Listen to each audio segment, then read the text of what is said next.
Amri wahlul 'uqdatam min lisani yafqahu qouli. Perkenalkan, nama saya Karina Syahrani Syahlan, NIM 091508022120, Program Studi Pendidikan Bahasa Indonesia, Fakultas Keguruan dan Ilmu Pendidikan Universitas Muhammadiyah Sedenreng Rapang. Baik, saya akan menjelaskan poin-poin penting mengenai materi belajar dan pembelajaran.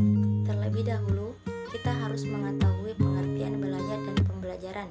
Menurut saya, belajar adalah suatu proses yang berakhir pada perubahan, sedangkan pembelajaran adalah upaya untuk membelajarkan peserta didik.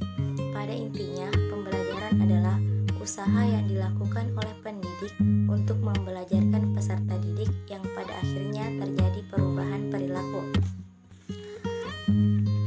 Ada 3 komponen dalam kegiatan belajar. Yang pertama, sesuatu yang dipelajari, yang kedua, proses belajar, dan yang ketiga, hasil belajar. Adapun tujuan belajar dan pembelajaran adalah terciptanya perubahan menuju keadaan yang lebih baik. Misalnya, perubahan pemahaman seseorang terhadap sesuatu yang positif.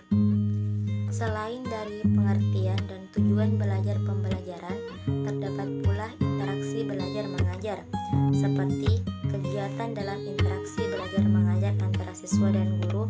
Yang pertama, pola dasar interaksi dalam pembelajaran. Yang kedua, pola interaksi dalam pembelajaran berpusat pada isi. Dan yang ketiga, pola interaksi dalam pembelajaran berpusat pada guru. Selain itu, ada pula yang dinamakan pendekatan pembelajaran. Dalam melakukan pembelajaran, guru biasanya memakai beberapa pendekatan seperti yang pertama, pendekatan individual, yang kedua, pendekatan kelompok, dan yang ketiga, pendekatan bervariasi.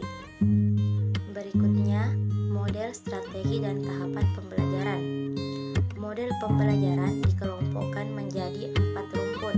Yang pertama, model interaksi sosial, yang kedua, model pemrosesan informasi, yang ketiga, model personal, dan yang keempat, model perilaku.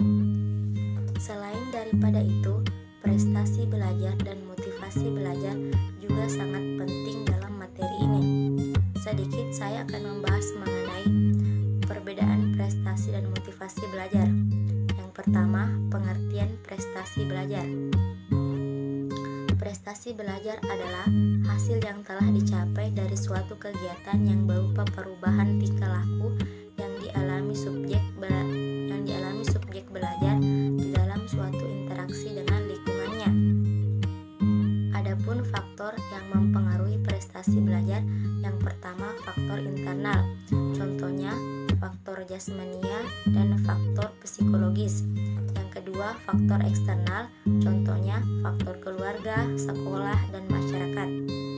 Sedangkan yang dimaksud dengan motivasi belajar adalah keseluruhan daya penggerak yang ada dalam diri individu atau siswa yang menimbulkan kegiatan belajar dan memberi arah untuk mencapai tujuan yang dikehendaki oleh siswa yang bersangkutan sebagai subjek belajar.